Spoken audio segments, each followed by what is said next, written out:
Welcome to DTS Attorneys. Today we'll be discussing a topic that's quite important for property sellers when they have a bond registered over their property, that being cancellation figures. Lady, do you mind just explaining what cancellation figures are?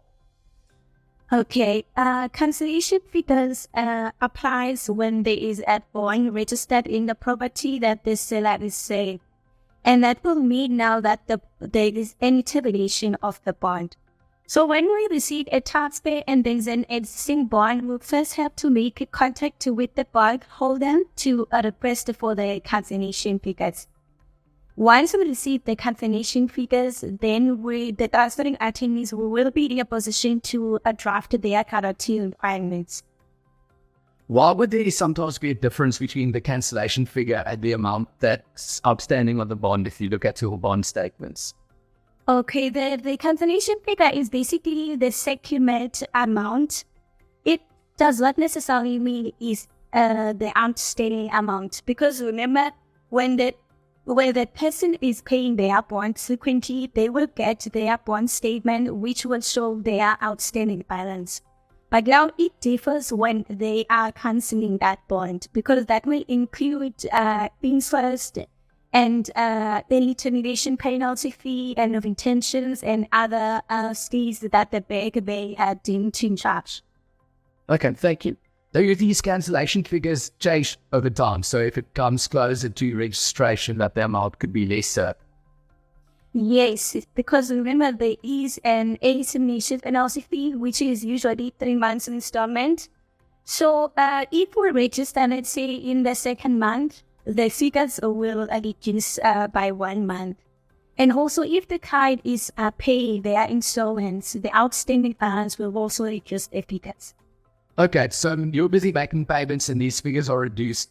Will there be a refund due to the client on registration of the cancellation? Yes, so one of the forms that the sellers have to sign is a refund form. So the refund form has 2 options. You can either elect the refund to be paid into your account or to be paid in the attorney's trust account.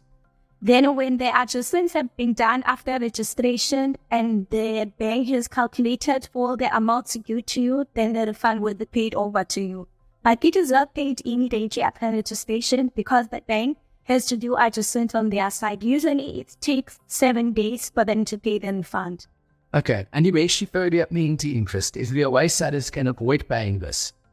Yes, they can avoid that by giving 3 months notice. If their intentions is to cancel the bond prior than their return, which they shall sign with the bank, they can give 3 months notice to the bank. Once the advance notice has run, then they will not pay the termination fee. Then, one last question. These cancellation figures and the request date bond, does it have any impact if I have an access bond? Where I can, like the flexi bonds offered by certain banks, where I can pay more than my normal balance, but I can withdraw those amounts at time. Does requesting the cancellation figures have an impact on whether I can still access those funds or not? Remember, once you give a notice to cancel or request settlement figures, the bank will make contact with you if you have an excess bond, because remember the excess bond you can use as savings, meaning you have so much money in there and whenever you need you make withdrawals. They will make arrangements with you so that you can access those monies before the cancellation process can start. Okay, so it does have an impact if you have an excess bond. It does have an impact because remember, if you cancel that bond, then it won't exist anymore. The home loan account member will cease to exist. Okay, perfect. That's something good to keep in mind. Thank you for joining us. And if you have any further questions, feel free to contact DTS Attorneys.